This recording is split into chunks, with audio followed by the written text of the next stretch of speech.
The silence of space was absolute in this sector. Even the ambient radiation that hummed through most parts of the Arcanes galaxy seemed muted here, as if the void itself remembered what had happened. Lieutenant Arenal Voss stood at the observation deck of the patrol vessel Vigilant Dawn, their four-fingered hand pressed against the reinforced glass as they stared out at the shimmering barrier that marked the edge of what most civilized species simply called the Forbidden Zone. Still fascinated by it, Lieutenant? Commander Soren's voice carried a hint of disapproval as he approached, his tall frame casting a shadow across the deck. The commander's exoskeleton clicked softly with each step, a reminder of the Zveran biology that both he and Arenal shared. "It's hard not to be, Commander," Arenal replied, not turning away from the view. An entire sector of space, sealed off for nearly a century. Don't you ever wonder what remains inside? "What remains is death and destruction," Soren said flatly. "The Alliance war left nothing but ruins and radiation.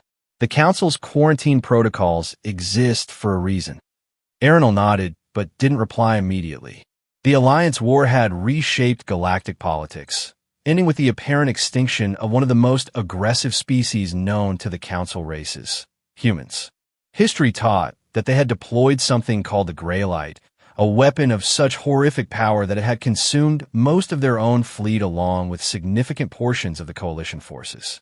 The resulting spatial anomalies had forced the Galactic Council to quarantine the entire sector. "Our patrol circuit is due to begin in 10 minutes, Soren continued, already turning to leave. "I expect you at your station, Lieutenant." "Yes, Commander." Arenal lingered a moment longer before following. The Vigilant Dawn was one of dozens of patrol ships that maintained the perimeter around the Forbidden Zone, ensuring no unauthorized vessels attempted to cross the boundary. It was a routine assignment, uneventful and predictable. The kind of post that ambitious officers avoided, but one that suited Arenal's contemplative nature. The bridge hummed with activity as the crew prepared for their patrol. Arenal took position at the sensor suite, calibrating the long-range scanners for the 1,000th time. These patrols were largely ceremonial. In the 50 years since the quarantine was established, there had been fewer than a dozen attempts to breach the zone, mostly by treasure hunters or researchers desperate for artifacts from the war. "Beginning perimeter sweep, standard pattern," Soren announced from the command chair. "All stations report." One by one, the crew confirmed readiness. Arenal's turn came last. Sensors calibrated and active, Commander. Scanning field extending to maximum range. The Vigilant Dawn began its slow movement along the designated patrol route, sensors sweeping the invisible boundary. For 2 hours, nothing noteworthy appeared on the screens, exactly as expected. Then Arenal noticed something unusual in the sensor readings. "Commander," they called, adjusting the sensitivity. "I'm detecting an anomalous energy signature within the zone." Soren frowned, moving to Arenal's station.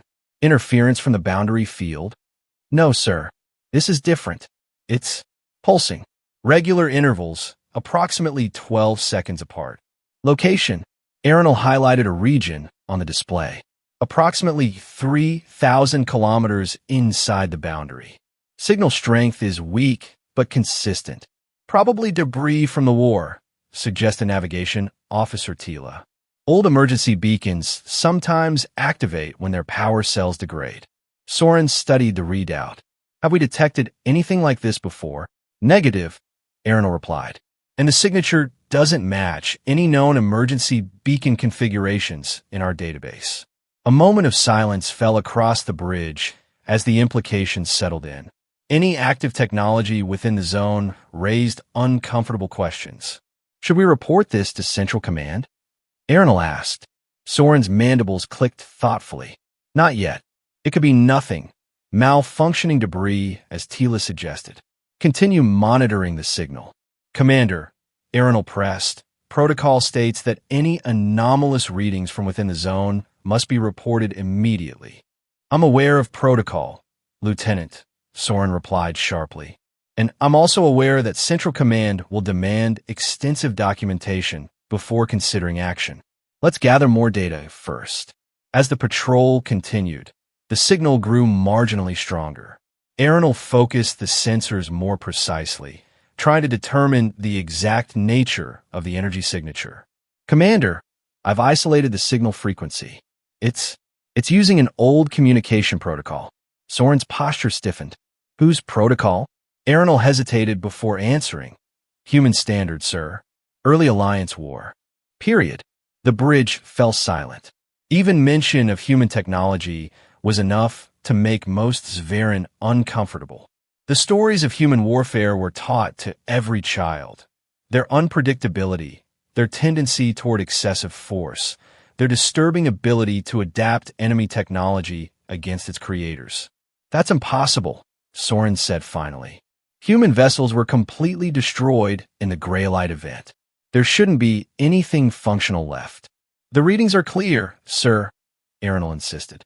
Something with human communication protocols is active inside the zone. After several tense moments, Soren made his decision. Contact Central Command. Priority channel.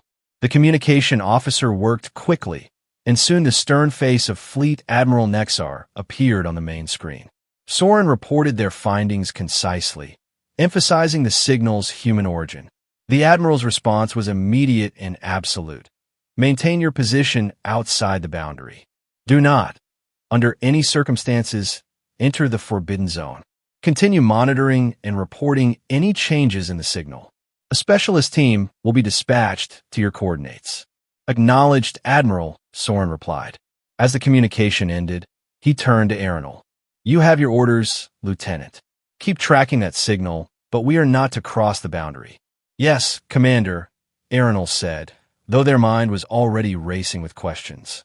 After a century of silence, why would human technology suddenly activate now? And what might it mean for the carefully maintained peace of the Arcanes galaxy? The signal continued its steady pulse, like a heartbeat from the past, calling from the darkness of the Forbidden Zone. For the next 12 hours, the Vigilant Dawn maintained its position at the edge of the zone, sensors focused on the mysterious signal. The specialist team promised by Central Command had yet to arrive, and patience among the crew was wearing thin. Signal strength has increased by 17%, Arenal reported, and I've detected a secondary energy signature approximately 200 meters from the primary source. Soren leaned over Arenal's console, mandibles clicking in concern. Can you identify the secondary signature? It appears to be a power source activating, possibly a backup generator or auxiliary system. Or weapons, Soren muttered. Arenal adjusted the sensors again, trying to get a clearer reading. Commander, I believe we're looking at a ship. The power distribution pattern is consistent with a large vessel, possibly a cruiser class or larger. A human ship? Soren's voice carried an edge of disbelief. After all this time, the energy signature is compatible with human technology from the late Alliance War period, Arenal confirmed. But it's also different, more refined than anything in our historical records. Soren paced the bridge, clearly wrestling with his options. Protocol dictated they maintain their position and wait for the specialist team. But if there was indeed an active human vessel inside the Forbidden Zone, every moment of delay could represent an increasing threat. Lieutenant, he said finally, prepare a detailed scan pattern. I want to know exactly what we're dealing with before the specialists arrive. Sir, that would require us to move closer to the boundary, Arenal pointed out, possibly even crossing it slightly to get accurate readings. Soren's compound eyes fixed on Arenal. I'm aware of the implications, Lieutenant. Are you capable of performing such a scan without detection? Yes, Commander. I can modify our sensor array to operate passively, minimizing our energy signature. Proceed. As Arenal reconfigured the sensors, tension on the bridge mounted. Even a minor incursion into the Forbidden Zone would violate Council law, a crime that could end careers or worse. Scan pattern ready, Commander, Arenal announced. Recommend we approach at minimal thrust, using the boundary's own radiation to mask our movement. Approved. Navigation. Bring us to within scanning range using Lieutenant Voss's suggested approach. The Vigilant Dawn moved slowly toward the shimmering barrier that marked the edge of prohibited space. As they neared it, the bridge displays automatically dimmed to protect the crew from the increased radiation. Boundary crossing in 30 seconds, the navigation officer announced. Soren addressed the bridge crew. What we are about to do is technically a violation of Council directive. I take full responsibility for this decision. If anyone wishes to register an official objection, now is the time. No one spoke. Very well. Proceed. The patrol vessel slipped through the boundary, its hull briefly illuminated by the strange energies that marked the edge of the Forbidden Zone. Inside, the lighting flickered momentarily as the ship's systems adjusted to the different radiation environment. We are now inside the Forbidden Zone. Navigation confirmed. Minimal forward thrust, maintaining stealth protocols. Aeronal focused entirely on the sensor readings. Commencing detailed scan now. The results began filling the displays, and Aeronal's breath caught. Commander, it's definitely a ship. Human design, but unlike anything in our records. Approximately 700 meters in length, with design elements that suggest it was a military vessel. Life signs, Soren demanded. Aeronal adjusted the readings. Inconclusive. There's some kind of shielding or insulation blocking bioscans. But the power levels suggest minimal life support is active in at least 3 sections of the vessel. Can you get visual? Attempting to compensate for the ambient radiation. The main screen flickered, then resolved into an image that caused several crew members to gasp. Floating in the darkness was an enormous ship, its hull marked with scars and impact points. Parts of it were clearly damaged, but its overall structure remained intact. Most striking were the unmistakable markings along its side. Human script, partially visible through the interference. Can you enhance the markings? Soren asked, his voice hushed. Aeronal worked the controls, and the image zoomed in on the ship's designation. Morning Star, Aeronal read. It appears to be the vessel's name. Any records of a human ship with that designation? The information officer quickly searched the database. Negative, Commander. No record of a human vessel named Morning Star in our war archives. Soren's mandibles clicked rapidly, a sign of agitation among the Zveran. How is this possible? A human military vessel, apparently intact, inside the Forbidden Zone? The historical records are clear. No human ships survived the Greylite event. Perhaps the records are incomplete, Aeronal suggested quietly, or deliberately falsified. Before Soren could respond, a sudden surge of energy erupted from the Morning Star. The vigilant Dawn rocked violently as the wave hit them, and warning alarms blared across the bridge. Defensive systems failing, shouted the security officer. Suda zendato alt fine. Get us out of here, Soren ordered. Full reverse thrust. As the patrol vessel struggled to withdraw, Aeronal noticed something new on their sensors. Commander, the Morning Star is activating additional systems. It's responding to our presence. Is it preparing to attack? I don't think so, Aeronal replied, studying the readings. It's more like it's waking up. The vigilant Dawn managed to limp back across the boundary, its systems gradually stabilizing once they were clear of the zone. But the damage was done. They had confirmed the existence of an intact human vessel where none should exist, and worse, they had apparently triggered some kind of automated response. All hands, damage report, Soren ordered, his voice tense. As the reports came in, Aeronal continued monitoring the Morning Star. Commander, I'm detecting a transmission from the vessel. It's being broadcast on multiple frequencies. Can you decode it? Attempting to match with historical language files. Aeronal worked quickly, accessing the military archive of human communication protocols. After several tense minutes, the transmission began to resolve into recognizable patterns. I've got it, Aeronal announced. Audio only, heavily degraded. Let's hear it, Soren ordered. A crackling voice filled the bridge, speaking in the harsh consonants of human language. The ship's translation system struggled to keep up. Asterisk, this is Terran Alliance vessel Morning Star. Warning, prohibited technology detected. Containment protocols activated. Repeat, this is Morning Star. Survivors in cryostasis. Request immediate assistance. Asterisk. The message dissolved into static before repeating. It's a distress signal, Arenal said quietly. They're asking for help. Soren's expression was unreadable. Or it's a trap. The humans were known for their deceptions during the war. A trap that's waited a century to be sprung? Arenal questioned. Commander, what if there are actual human survivors aboard that ship? Then the council needs to be informed immediately. Soren moved to the command chair. Communications, contact Central Command. Priority 1. Include all sensor data and the decoded transmission. As the communication officer worked, Soren turned to Arenal. Your thoughts, Lieutenant? Speak freely.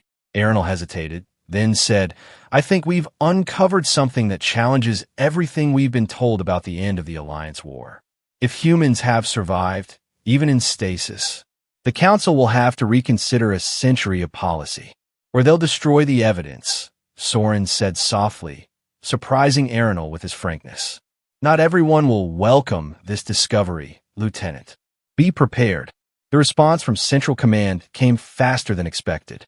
Admiral Nexar's face appeared on screen, his expression severe. Commander Soren, you have violated direct orders by entering the Forbidden Zone. However, given the significance of your discovery, disciplinary action will be deferred pending further investigation. A special operations team is en route to your position. You are to assist them in boarding the human vessel. Soren's antennae twitched in surprise. Boarding, Admiral? Is that wise given the unknown risks? The situation has been assessed at the highest levels, Nexar replied. The technology aboard that vessel must be secured before any independent parties become aware of its existence, especially the Graylite containment data. Arenal and Soren exchanged a glance. Neither had mentioned Graylite in their report. Understood, Admiral, Soren said carefully. We'll prepare for the team's arrival. As the communication ended, Soren turned to Arenal. It seems our superiors already knew more than they've shared with us, Lieutenant. So it would appear, Commander, Arenal replied, a growing unease settling in their abdomen. The question is, what else aren't they telling us? The Special Operations Team arrived aboard a sleek, unmarked vessel 6 hours later. Their leader, a severe Zveran female identified only as Major Krell, wasted no time with pleasantries. Commander Soren, your crew has done well to identify this anomaly, she said during the briefing. Now we need your sensor expertise and local knowledge to support our boarding operation. Of course, Major, Soren replied. Lieutenant Voss is our senior sensor specialist and has been monitoring the vessel since discovery. They would be the logical choice to accompany your team. Major Krell's compound eyes fixed on Arenal. Very well. Lieutenant Voss will join the first insertion team. We deploy in 30 minutes. As the Special Ops team prepared their equipment, Arenal approached Soren privately. Commander, something doesn't feel right about this. The Admiral mentioned Graylite containment data, information we never included in our report. I noticed that as well, Soren said quietly. It suggests Central Command already knew about the Morning Star, or at least suspected its existence. Then why maintain the quarantine? Why keep the Forbidden Zone off limits for a century if they knew human survivors might be there? Soren's mandibles clicked softly. Perhaps because some secrets are best kept buried, Lieutenant. Be careful on that ship. Observe everything, but watch what you say. I'm not certain our objectives align with Major Krell's.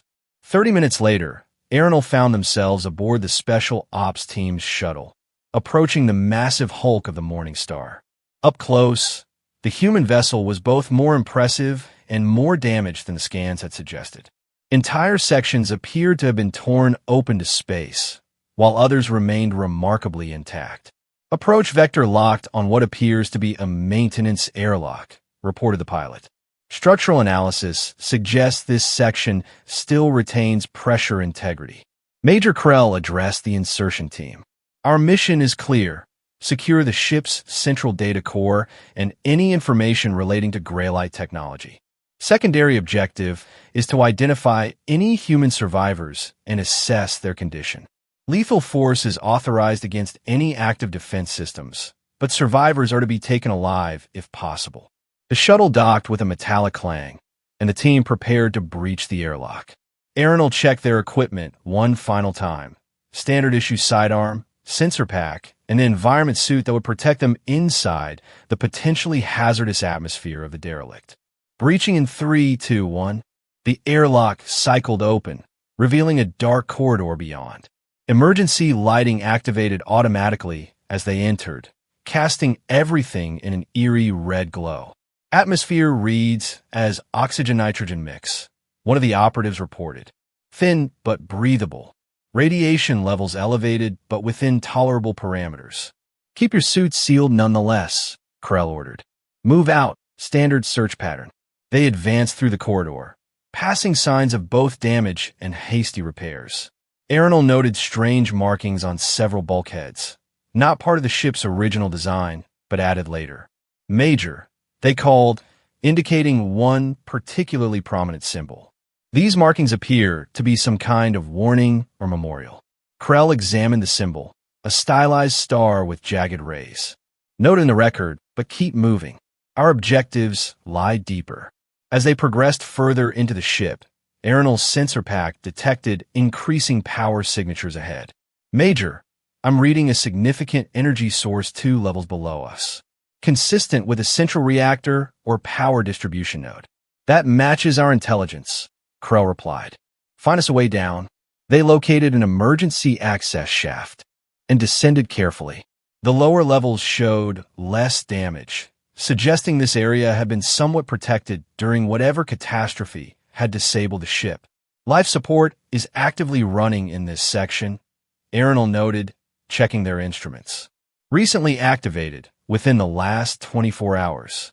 Triggered by your patrol ship's proximity, no doubt, Krell said.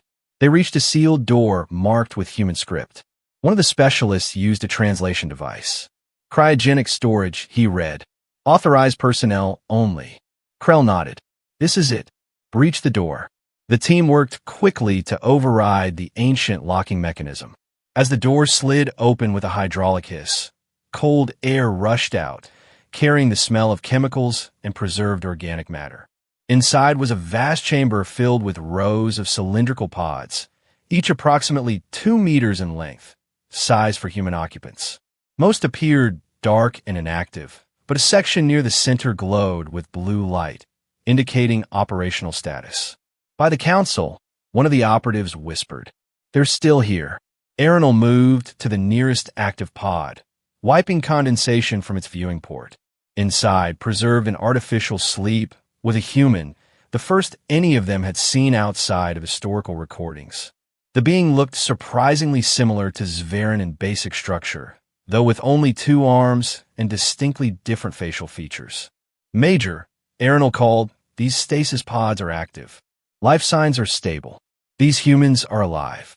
Krell approached, her expression unreadable behind her helmet visor. How many?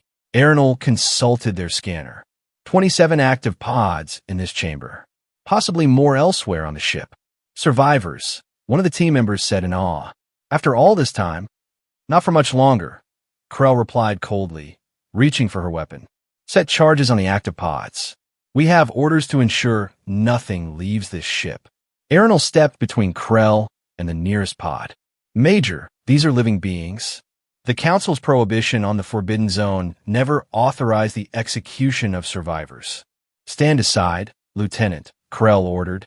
These aren't innocents. They're military personnel from a species that nearly destroyed the galaxy with Greylite technology. Our orders come directly from the Security Council. I cannot in good conscience participate in what amounts to murder, Aeronal said firmly. Krell raised her weapon. This isn't a debate, Lieutenant. Either assist in the operation or you'll be considered compromised by human influence. The tense standoff was interrupted by a new voice, rough and unfamiliar, coming from the Chamber's communication system. This is Security Chief Marcus Rivera of the Terran Alliance, Vessel Morningstar. You are currently trespassing on an Alliance quarantine ship. Lower your weapons immediately. All eyes turned to a previously unnoticed surveillance device in the ceiling corner. Impossible, Kelly said. There shouldn't be any awakened humans aboard. I've been awake for longer than you might think, the voice continued. And I know exactly why you're here. The question is whether you understand what you're risking. Arenal addressed the unseen human. We detected your distress signal. Are you in need of assistance? A bitter laugh came through the speakers. That's rich, considering your friends are setting charges to kill my sleeping crew. But yes, we desperately need assistance. The kind that doesn't come with execution as the price. Krell cut in sharply. Identify yourself completely and state your purpose in the Forbidden Zone. As I said, Security Chief Rivera. One of 6 rotating personnel tasked with maintaining the Morningstar during its extended deployment. As for our purpose, we're not in the Forbidden Zone. The zone is built around us. This ship has been here since the final days of the war, serving as a containment vessel for Graylite research materials. Arenal's mind raced. You're saying the ship was deliberately left here? As some kind of vault? More like a prison, Rivera replied. When the Graylite project went catastrophically wrong, this ship was converted to hold both the research data and surviving test subjects in stasis. We're the guards, the maintenance crew, and the fail-safe. Lies, Krell snapped. The official record states all human vessels were destroyed during the final Graylite deployment. Official records can be conveniently edited, Rivera said, especially when multiple governments want the same secret kept. Before Krell could respond, the ship's emergency alert system blared to life, red warning lights flashing throughout the chamber. What's happening? Arenal demanded. Proximity alert, Rivera answered, his voice tight with concern. Multiple vessels have entered the zone and are converging on our position, and they're not responding to identification requests. Krell activated her comm unit. Krell to insertion shuttle, report. The reply came through filled with static. Major, we have incoming vessels. At least 3 heavy cruisers bearing Council Defense Force markings, plus several smaller craft of unknown origin. They're jamming communications and have weapons hot. Orders. Maintain position and stand by, Krell ordered. She turned to Arenal. It seems we have competition for this discovery, Lieutenant. Or reinforcements for you. Arenal replied, still standing protectively near the stasis pod. Krell's mandibles clicked in what might have been amusement. If those were my reinforcements, Lieutenant, they wouldn't be jamming our communications. The human, Rivera, spoke again. Listen carefully. If those ships are who I think they are, none of us have much time.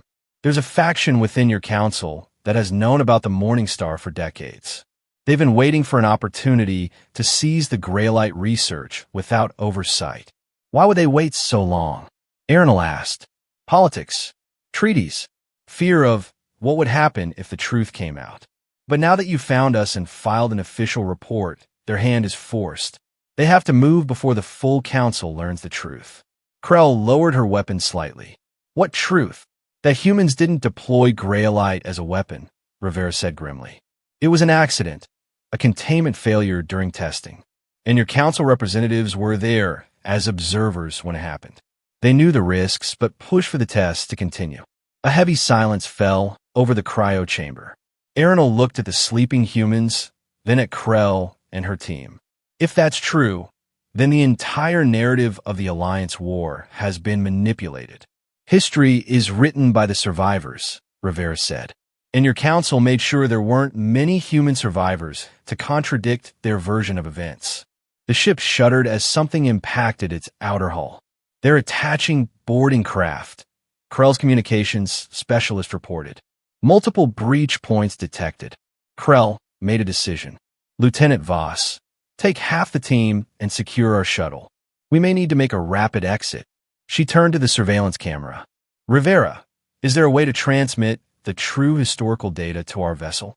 Something small enough to transport, but comprehensive enough to verify your claims. There's an archive node in the command center. 1 level up, Rivera replied. But I can't access it remotely. You'll need to physically retrieve it. Then that's where we're going, Krell declared. The rest of you with me. As the team split up, Arenal hesitated. Major, what about your orders? The stasis pods. My orders assumed a different scenario than what we've found, Krell replied.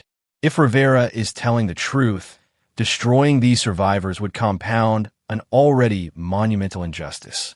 Besides, Lieutenant, she added with a click of her mandibles, I never specified whose orders I was following.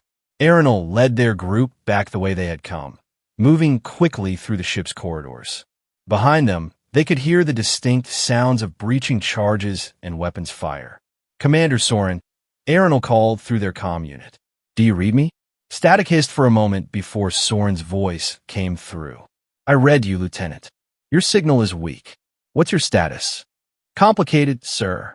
The human vessel contains surviving crew in stasis, and there appears to be a council faction attempting to seize the ship by force.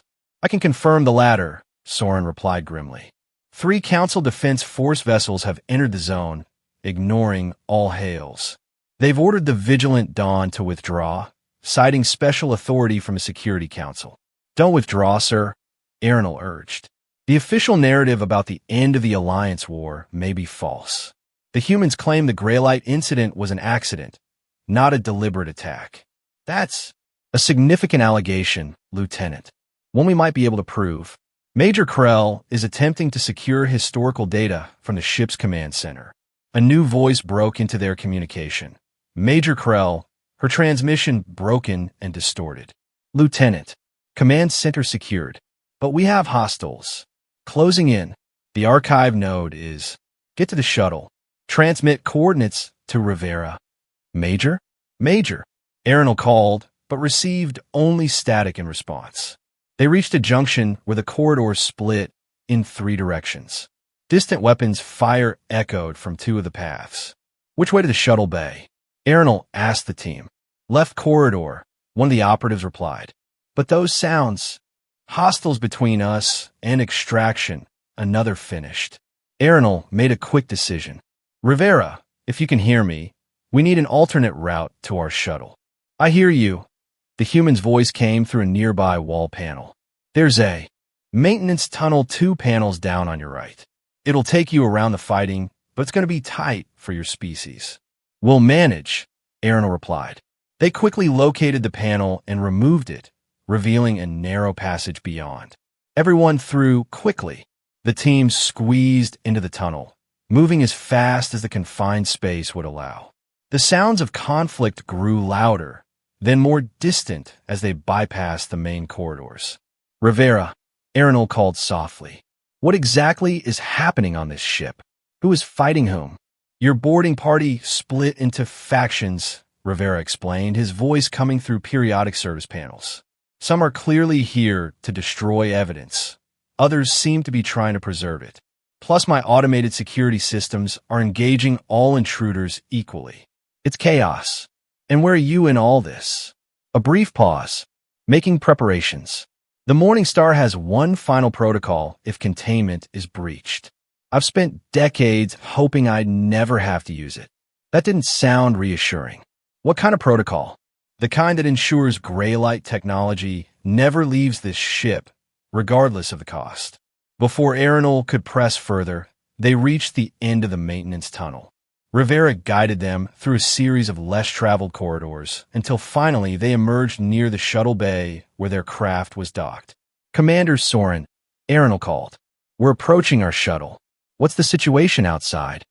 Deteriorating rapidly, Soren replied. The Council vessels are positioning to blockade the Morning Star. They've deployed some kind of energy suppression field, likely preparing to disable the ship completely.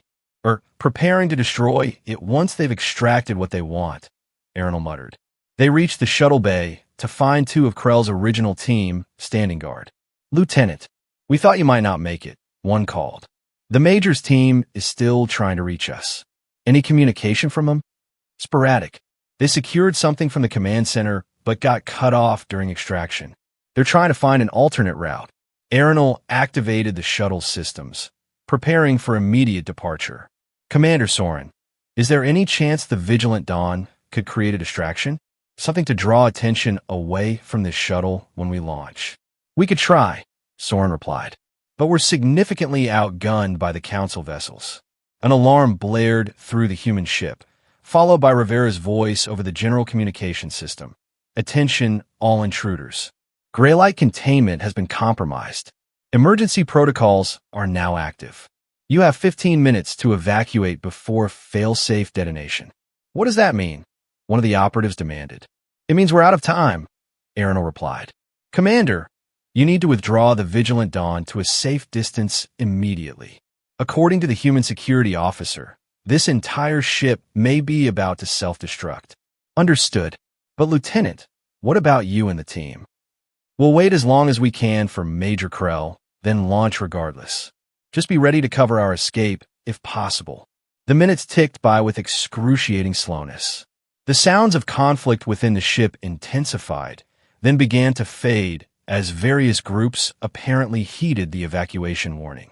10 minutes to fail-safe detonation, Rivera's voice announced calmly. Aronal paced the shuttle bay, torn between duty to the missing team members and the need to preserve what they had already learned. Lieutenant, one of the operatives called. Movement in the corridor. Weapons were raised, then lowered as Major Krell limped into view, supported by one of her team. 3 others followed, one clutching a small metallic object. Major, are you injured? Aronal rushed forward. Nothing serious, Krell grunted. Get everyone aboard. We have what we came for. As they boarded the shuttle, Aronal noticed something unexpected, a stasis pod being carried by 2 of Krell's operatives. Major, what is this? Insurance, Krell replied grimly. And a witness. One of the humans volunteered to come with us, to testify before the full council about what really happened with Greylite. 5 minutes to fail-safe detonation. Rivera's voice echoed through the ship. The shuttle detached from the Morning Star and accelerated away, immediately drawing fire from 2 smaller vessels that had been lying in wait. Evasive maneuvers. Krell ordered the pilot. Lieutenant Voss, can your ship provide any support? Before Aronal could respond, the Vigilant Dawn appeared, positioning itself between the shuttle and its pursuers. Weapons fire erupted as Soren's vessel engaged the attackers. Commander, what are you doing? Aronal called over the comm. Giving you a chance, Lieutenant, Soren replied calmly. Get clear of the zone with your evidence. The truth deserves to be heard. The shuttle raced toward the boundary of the Forbidden Zone, pursued by increasingly desperate fire from the Council vessels. Behind them, the Morning Star began to glow with strange energy as its fail-safe sequence approached completion. 1 minute to fail-safe detonation. They reached the boundary just as the countdown hit its final seconds. A massive surge of energy erupted from the Morning Star, temporarily blinding sensors and disrupting all nearby systems. When vision cleared, the human vessel was gone, consumed in an implosion that seemed to fold space itself around it, leaving nothing but a swirling vortex of energy that quickly collapsed upon itself. Containment field holding, the shuttle pilot reported, voice tight with strain. But we've lost primary propulsion. Switching to emergency thrusters. The Vigilant Dawn? Aronal asked urgently. Still there, the comms officer confirmed. Damaged but intact. They're moving to rendezvous with us. Krell moved to the shuttle's rear compartment where the stasis pod had been secured. The human inside remained unconscious, features eerily still beneath the transparent cover. Get the shuttle moving, Lieutenant. We're not safe yet. The Council vessels are regrouping, reported the tactical officer. 2 minutes until they can pursue. Soren's voice came through the comms, distorted but recognizable. Asterisk Vigilant Dawn, asterisk to extraction shuttle. We can provide escort to the perimeter station. Our engines are damaged, but functional. Acknowledged, Commander, Aronal replied. We have sensitive cargo and survivors from the Morning Star. A brief pause. Understood, Lieutenant. Stay close to our shield perimeter. As the shuttle limped away from the dissipating energy field that had once been the human vessel, Aronal joined Krell beside the stasis pod. Was this truly necessary, Major? Taking one of them. More necessary than you know, Krell replied, mandibles clicking softly. This isn't just any human. According to the data we recovered, this is Dr. Eleanor Vega, lead scientist on the original Greylite project and the only person who fully understood the containment protocols. You're saying she's responsible for? I'm saying she's the only one who can verify what actually happened, and possibly the only one who can prevent it from happening again. Arenal studied the sleeping human with new interest. Rivera mentioned test subjects in stasis. Was she one of them? No. Krell's voice grew somber.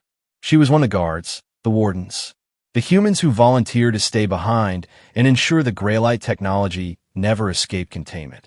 Like Rivera, exactly, a rotation of 6, waking one at a time to monitor systems while the others remained in stasis. A century-long vigil. The implications were staggering. They sacrificed themselves to protect the galaxy from their own creation. So it would appear. Krell handed Arenal a small data crystal. This contains what we managed to download from the ship's archives.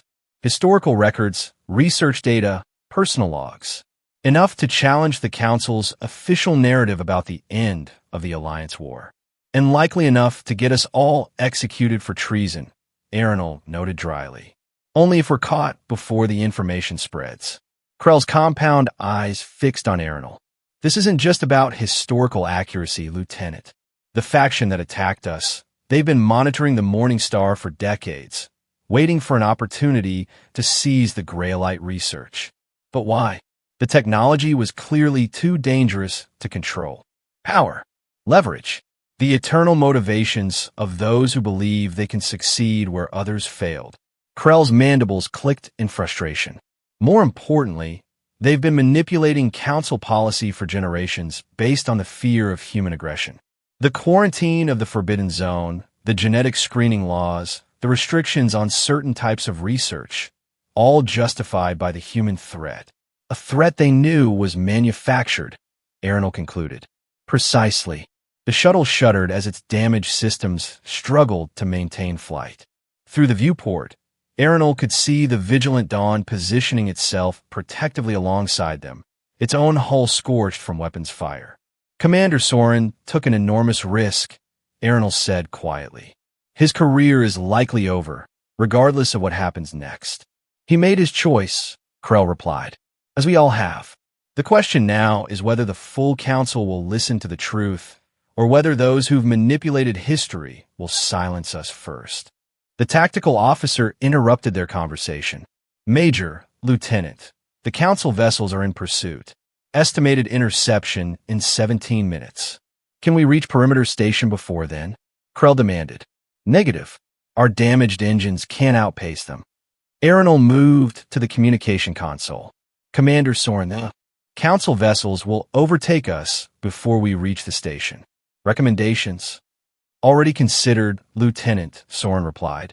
We need to split their forces. The Vigilant Dawn will break formation and lead some of them away. Your shuttle should divert to the mercantile corridor. The civilian traffic will provide some cover.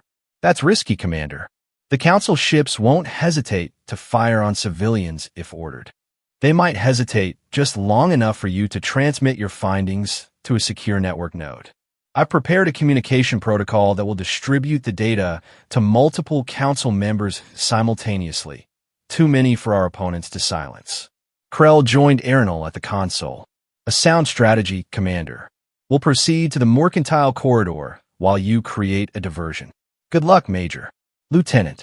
Soren's voice carried a finality that sent a chill through Arenal's abdomen. For what it's worth, I believe we're doing the right thing. The communication ended, and the Vigilant Dawn peeled away from their formation, accelerating directly toward the pursuing Council vessels. Its weapons powered up, a clear challenge that the larger ships couldn't ignore. He's sacrificing his ship, one of the operatives said in awe. He's buying us time, Krell corrected. Pilot, set course for the mercantile corridor. Maximum available thrust. As the shuttle changed course, Arenal watched the Vigilant Dawn engage the lead Council vessel. The patrol ship was outmatched in every way, but Soren's tactics were masterful, keeping the larger ship between himself and its companions, forcing them to hold fire to avoid hitting their ally. 2 of the Council ships are breaking off to pursue us, reported the tactical officer. The third remains engaged with the Vigilant Dawn. Better odds than we had, Krell noted grimly. How long until we reach the corridor? 7 minutes at current speed. Arenal turned away from the viewport, focusing instead on their unexpected cargo. The human, Dr. Vega, remained motionless in her stasis pod, unaware of the chaos surrounding her or the role she would soon play in reshaping galactic history. What will happen to her? Arenal asked Krell quietly. If we succeed, that will be for the full council to decide, Krell replied. But if her story is verified, she deserves recognition, not punishment. Her people sacrificed everything to contain a mistake, one that our own representatives helped create. And if we fail, Krell's mandibles clicked softly, then we all face the same fate, Lieutenant. Those pursuing us cannot afford witnesses. The shuttle shuddered again as one of its damaged systems failed completely. Warning lights flashed across the control panels. Major, we're losing structural integrity in the port section, the pilot called. Another direct hit will breach the hull. Can we still reach the corridor? Yes, but we won't outrun our pursuers much longer after that. Arenal studied the tactical display, noting the civilian traffic patterns ahead. There's a commercial transport hub near the outer edge of the corridor. If we can reach it, we might be able to transmit the data before we're captured. And the human? Krell gestured toward the stasis pod. The hub has medical facilities. We could transfer her there, claim she's a critical patient being evacuated from the perimeter. Krell considered this. A desperate plan, but perhaps our only option. Make the necessary preparations. As the team worked to stabilize the shuttle's failing systems, the tactical display showed the vigilant Dawn still engaged with the Council vessel. The patrol ship was clearly taking heavy damage, but continued to fight with remarkable effectiveness. Commander Soren is buying us every second he can, Arenal observed. And paying dearly for it, Krell added. We must ensure his sacrifice serves its purpose. They reached the edge of the mercantile corridor just as the pursuing Council ships came within weapons range.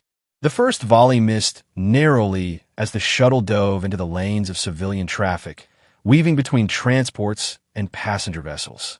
Attention, unidentified shuttle, came a broadcast on all frequencies. This is Council Defense Force Cruiser Arbiter. You are carrying stolen classified materials and fugitives. Surrender immediately, or we will open fire. They're bluffing, Krell said. They won't risk civilian casualties so openly. A beam of energy lanced past the shuttle, striking a nearby cargo hauler. The civilian vessel wasn't destroyed, but clearly damaged. Perhaps not so concerned about collateral damage after all, Arenal noted grimly. They're getting desperate, Krell replied, which means we're close to succeeding. Transport hub is 2 minutes ahead. Prepare the transmission package and ready the human for transfer. Arenal worked quickly, compressing the data from the crystal into a format that could be transmitted rapidly. Package ready, but we'll need to be within direct range of the hub's communication array for a secure transmission. That means dropping our shields momentarily, the tactical officer warned. A risk we'll have to take, Krell decided. Pilot, bring us in as close as possible to the main array. As they approached the bustling transport hub, the pursuing Council vessels closed the gap. Another energy beam struck the shuttle's engines, sending it into a dangerous spin that the pilot barely controlled. Propulsion at 13%, he shouted. One more hit, and we're dead in space. Get us to that array, Krell ordered. Everything depends on it now. The shuttle limped toward the massive communication structure that served as the hub's link to the wider galactic network. All around them, civilian vessels scattered in panic as the Council ships continued their pursuit, firing with increasing desperation. In range of the array, Arenal announced, dropping shields for transmission. The moment of vulnerability seemed to stretch into eternity. Arenal activated the transmission sequence, watching as the precious data began flowing into the network, spreading to dozens of secure Council terminals simultaneously. Transmission at 60%, Arenal reported. 70, 80. A final beam struck the shuttle directly, overwhelming its weakened structure. Systems failed across the board as atmosphere began venting from multiple breaches. Transmission complete. Arenal called over the chaos. The data is out. Abandoned shuttle, Krell ordered. Everyone to the escape pods. Bring the human. The team scrambled to detach the stasis pod from its moorings as the shuttle began breaking apart around them. They managed to secure it in one of the larger escape pods, just as the vessel's structural integrity failed completely. Aeronal found themselves crammed into the pod with Krell, two operatives, and the unconscious human. The pod ejected automatically, tumbling away from the disintegrating shuttle toward the transport hub. The others? Aeronal asked. Second pod launched successfully, Krell confirmed, checking the small tactical display. They're on a similar trajectory. Through the pod's tiny viewport, Aeronal could see the Council vessels breaking off their attack, clearly recognizing that their mission had failed. The data was already spreading through the network, beyond their ability to contain. We did it, Aeronal said softly. Part of it, Krell corrected. The information is out, but that's only the beginning. There will be denials, claims of falsification, attempts to discredit the source. The truth doesn't automatically triumph simply because it's revealed. But it has a chance now, more than it had before. The escape pod's automatic systems guided it toward the transport hub's emergency docking bays, where medical teams were already mobilizing in response to the attack. As they approached, Aeronal noticed a new vessel entering the area, a distinctive diplomatic ship bearing the insignia of the full Galactic Council. It seems our transmission caught someone's attention, Krell noted, mandibles clicking in what might have been satisfaction. Where the Council faction realized they needed to change tactics, Aeronal suggested cautiously. Either way, the next phase begins. Krell gestured toward the stasis pod containing Dr. Vega. Her testimony will be crucial. Once she awakens, the full story can be told. The escape pod docked with a gentle bump, and medical personnel immediately swarmed in, assessing injuries and stabilizing the human stasis system for transport. Aeronal noticed security forces as well, not wearing the insignia of the Defense Force, but rather the distinct emblems of the Council's Internal Affairs Division. Major Krell, Lieutenant Voss. One of them addressed them formally. You and your guest are requested to accompany us immediately to Council headquarters. Under protection, not arrest, they added, noting Krell's defensive posture. And Commander Soren? Aeronal asked. The Vigilant Dawn? The security officer hesitated. The patrol vessel suffered catastrophic damage. Rescue operations are underway, but I have no further information at this time. Aeronal felt a hollowness in their thoracic cavity. Soren had known the likely outcome when he chose to create their diversion. Without his sacrifice, they would never have succeeded. We'll come with you, Krell decided. But the human remains under our protection until she can speak for herself. Agreed, the officer replied. The Council is most interested in what she has to say. As they were escorted through the transport hub toward the waiting diplomatic vessel, Aeronal noticed the public information displays already showing breaking news about an incident in the Forbidden Zone. The truth, or at least parts of it, was already spreading faster than anyone could contain. What happens now? Aeronal asked Krell quietly. Now comes the difficult part, the Major replied. Forcing those who have benefited from a lie to acknowledge the truth. Some on the Council have built entire careers on the perceived threat of human aggression. They won't surrender that power easily. But with the evidence we've transmitted and the human witness, yes, for the first time in a century, there's a chance for genuine change. Krell's compound eyes fixed on the stasis pod being carefully loaded onto the diplomatic vessel. And perhaps, eventually, for reconciliation. Reconciliation? Aeronal was surprised by the concept. Between our peoples and humans? Why not? The war that supposedly justified their extinction was based on a lie. The humans we found aboard the Morning Star sacrificed a century of their lives to protect the galaxy from technology they themselves created. That's not the action of monsters deserving extinction. Aeronal considered this as they boarded the diplomatic vessel. Beyond the viewport, stars stretched into infinity. The same stars the humans had once navigated alongside the Council races, before misunderstanding and fear had driven them apart. A human ship appeared in a forbidden zone, Aeronal mused, recalling their initial discovery. And no one knew how it got there. But perhaps now, we finally understand why it remained. Indeed, Krell agreed. Not as a threat from the past, but as a warning for the future. And perhaps, in its own way, as a beacon of hope. The diplomatic vessel detached from the transport hub and accelerated toward the distant council headquarters.